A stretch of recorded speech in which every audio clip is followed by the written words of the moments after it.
to close the eyes and fall. So easy, really. Go limp and tumble to the ground and let the muscles unwind and not speak and not budge until your buddies picked you up and lifted you into the chopper that would roar and dip its nose and carry you off to the world. A mere matter of falling. Yet no one ever fell. It was not courage, exactly. The object was not valor. Rather, they were too frightened to be cowards. By and large, they carried these things inside, maintaining the masks of composure. They sneered at sick call. They spoke bitterly about guys who had found release by shooting off their own toes or fingers. Pussies, they'd say, candy eggs. It was fierce, mocking talk, with only a trace of envy or awe.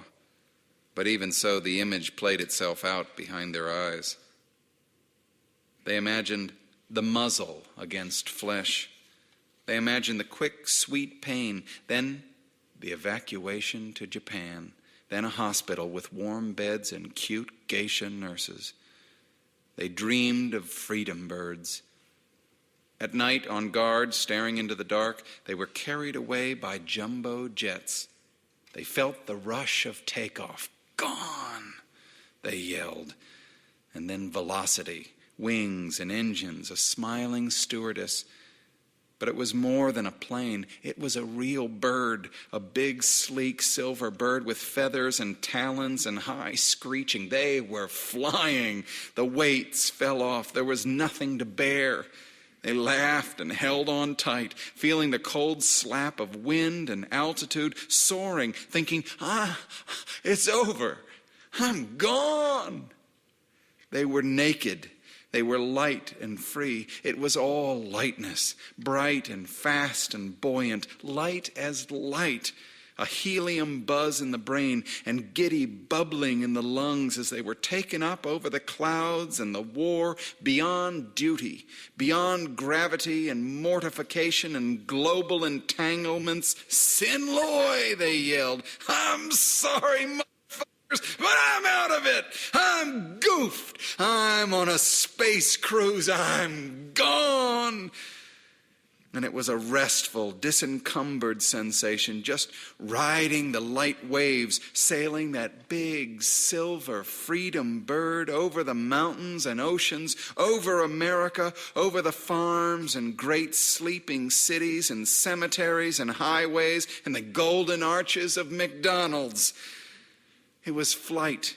A kind of fleeing, a kind of falling higher and higher, spinning off the edge of the earth and beyond the sun and through the vast silent vacuum where there were no burdens and where everything weighed exactly nothing. Gone, they screamed. I'm sorry, but I'm gone.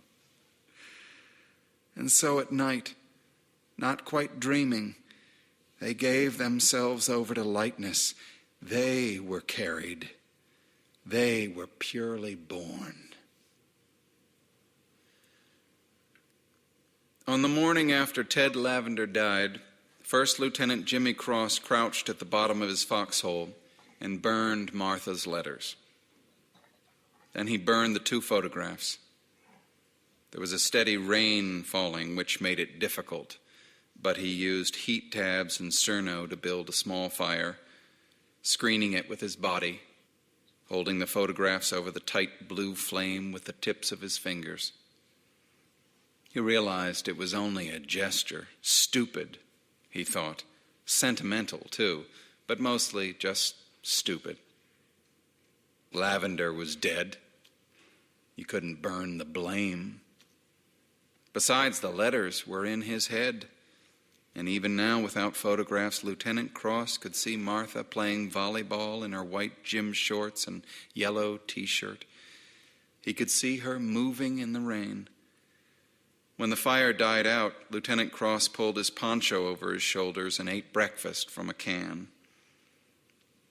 There was no great mystery, he decided. In those burned letters, Martha had never mentioned the war, except to say, Jimmy, take care of yourself. She wasn't involved.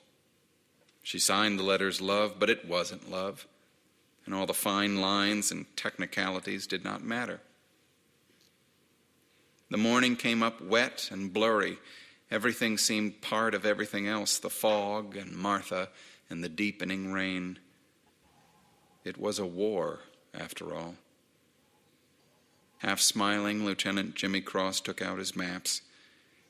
He shook his head hard, as if to clear it, then bent forward and began planning the day's march.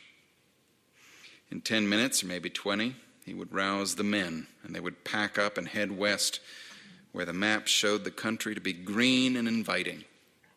They would do what they had always done. The rain might add some weight, but otherwise it would be one more day layered upon all the other days.